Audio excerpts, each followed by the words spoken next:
नमस्कार दोस्तों, एडिल civil services classes में आप सबका स्वागत है। फ्रेंड्स, आज हम लोग सर्वाइवल सीरीज के अंतर्गत लेक्चर 3 पे चर्चा करेंगे केमिस्ट्री के अंतर्गत। तो चलिए पहला क्वेश्चन देखते हैं यहाँ पर कौन सा है। तो पहला क्वेश्चन है कि सूखा बर्फ़ क्या होता है। सूखा बर्फ़ जो होता है वो ठोस कार्बन डाइऑक्साइड होता है। ये काफ़ी इंपॉर्टेंट है और मेरे ख्याल से मैक्सिमम एग्जाम में ये क्वेश्चन पूछा हुआ है। तो अगर पूछेगा कि सूखा बर्फ़ क्या होता है तो ठोस कार्बन डाइऑक्साइड होता है। नोट में और भी कुछ देख लेते हैं कि ठोस कार्बन डाइऑक्साइड को शुष्क बर्फ़ या शुष्क हिम कहा जाता है। यह गर्म करने पर सीधे ही गैस में परिवर्तित हो जाता है। इसका उपयोग आइसक्रीम के निर्माण में तथा प्रभावकारी शीतलक के रूप में किया जाता है। नेक्स्ट, हीरे की बिक्री में भार की इकाई कैरेट होती है। पहले तो ये याद रखिएगा कि हीरे की बिक्री में भार की इकाई क्या होती है, कैरेट में। ठीक है, तो पूछ रहा है कि एक कैरेट जो है कितने के बराबर होता है। तो ये 200 मिलीग्राम, देखिए मिलीग्राम है, ये देखिएगा 200 मिलीग्राम के बराबर होती है। अगर इसको ग्राम में बदलिएगा तो एक कैरेट जो है 0.2 ग्राम के बराबर होती है। और ये इसी ग्राम को जब मिलीग्राम बदलिएगा तो आपको मालूम है कि मिलीग्राम बदलने के लिए 1000 से मल्टीप्लाई करना पड़ेगा।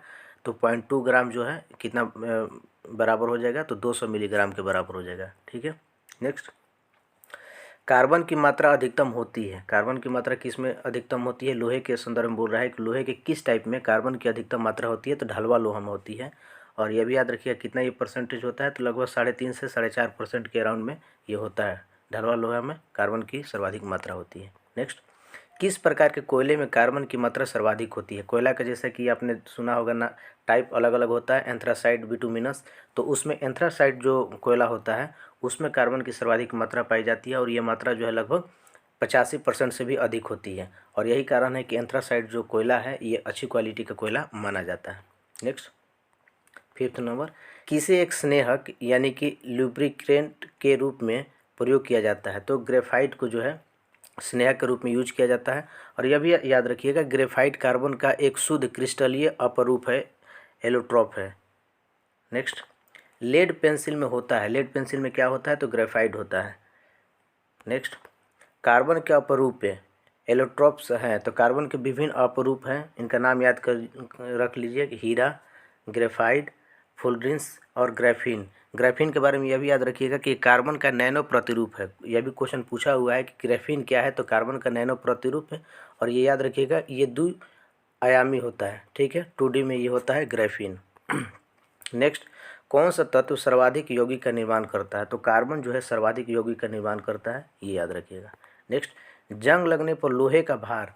जंग लगने पर लोहे का जो भार है ये बढ़ता है, लेकिन ये याद रखिएगा कि लंबे समय तक अगर बोलेगा कि जंग लगने पर लोहे के भार में क्या प्रभाव पड़ता है, तो ये लंबे समय के बाद पुनः घटने लगता है। यानी कि शुरुआत में बढ़ेगा लेकिन बाद में लंबे समय तक रखने पर ये उसकी जो भार है वो घटने लगता है। नेक्स्ट, स्टेनलेस स्टील मिश्र धातु है। स्टेनलेस स्टील में क्या क्या मिलाया जाता है, लोहा, क्रोमियम, मैग्नीज और कार्बन। काफ़ी इंपॉर्टेंट है, याद रखिएगा। नेक्स्ट, जंग रहित लोहा बनाने में प्रयुक्त होने वाली महत्वपूर्ण धातु कौन सी है, क्रोमियम। जंग रहित लोहा बनाने में प्रयुक्त होने वाली महत्वपूर्ण धातु कौन सी है, क्रोमियम। और इसके बाद ये भी याद रखिएगा कि जंग रहित लोहा बनाने के लिए क्रोमियम को लोहे में मिश्रित किया जाता है, जिससे एक मिश्र धातु स्टेनलेस स्टील बनती है जो जंग रहित होती है। यहाँ पर मैंने डिस्कशन भी किया था कि स्टेनलेस स्टील में क्या क्या मिलाया जाता है, तो क्रोमियम यहाँ पर देख लीजिए। तो इसी को बोल रहा है कि क्रोमियम को जब आप मिला दीजिएगा जंग रहित लोहा में तो वो बन जाएगा आपका स्टेनलेस स्टील। नेक्स्ट, स्टील की कठोरता प्रदान करने के लिए बढ़ाई जाती है। तो कार्बन की मात्रा जो है बढ़ाई जाती है। जब कार्बन की मात्रा बढ़ा दी जाती है तो स्टील की कठोरता जो है उससे बढ़ जाती है। नेक्स्ट, मिश्र धातु में किस पदार्थ के संयोग से निष्कलंक इस्पात, देखिए निष्कलंक जो है शुद्ध हिंदी लिखा हुआ है, इसी को इंग्लिश में स्टेनलेस स्टील कहा जाता है, अचुंबकीय हो जाता है। कह रहा है कि कौन से ऐसे पदार्थ को मिश्र धातु में मिलाइएगा वो स्टेनलेस स्टील जो है अचुंबकीय हो जाएगा। तो निकेल को मिलाने से स्टेनलेस स्टील जो है अचुंबकीय हो जाता है निकेल को मिलाने से।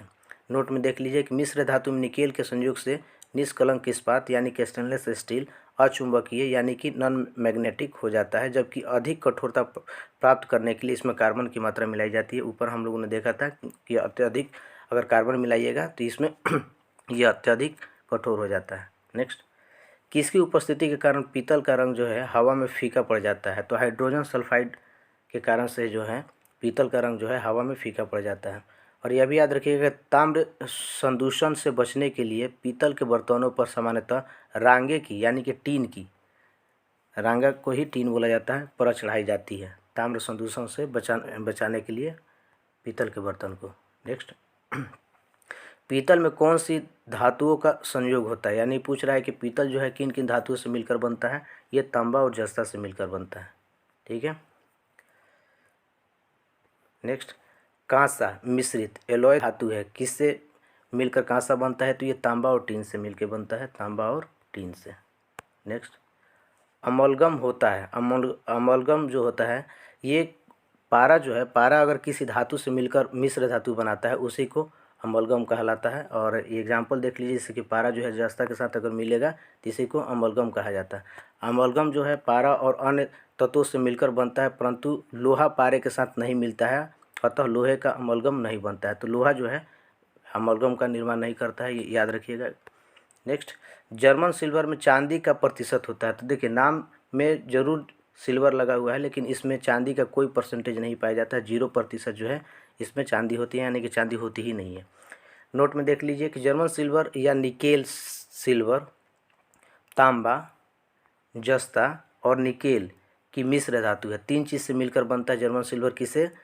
तांबा, जस्ता और निकेल से मिलकर बनता है, जिसमें कि तांबा का सबसे ज़्यादा परसेंटेज होता है 50% और इसमें चांदी नहीं होती है, ये याद रखिएगा। नेक्स्ट, भारी जल की रासायनिक सूत्र है, भारी जल का रासायनिक सूत्र क्या है? DTO।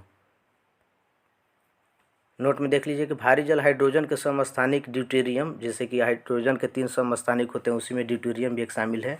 ड्यूटेरियम का ऑक्साइड है। भारी जल न्यूक्लियक रिएक्टरों में विमंदक और प्रशीतलक दोनों की तरह प्रयुक्त होने वाला पदार्थ है, यानी कि इसका मॉडरेटर और कूलेंट दोनों के रूप में भारी जल का यूज किया जाता है न्यूक्लियर रिएक्टर में।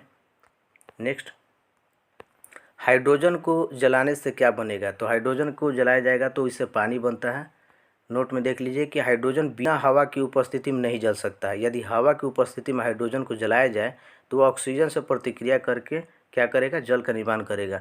और इसी कारण से ये माना जाता है कि हाइड्रोजन जो दहन ईंधन के रूप में जो है, हाइड्रोजन जो है सबसे स्वच्छ ईंधन के रूप में इसको काउंट किया जाता है। तो यह भी क्वेश्चन पूछता है कि सबसे स्वच्छ दहन ईंधन के रूप में कौन सा है? तो ये हाइड्रोजन है, ये याद रखिएगा, यहाँ पर नोट में मैंने लिख दिया है।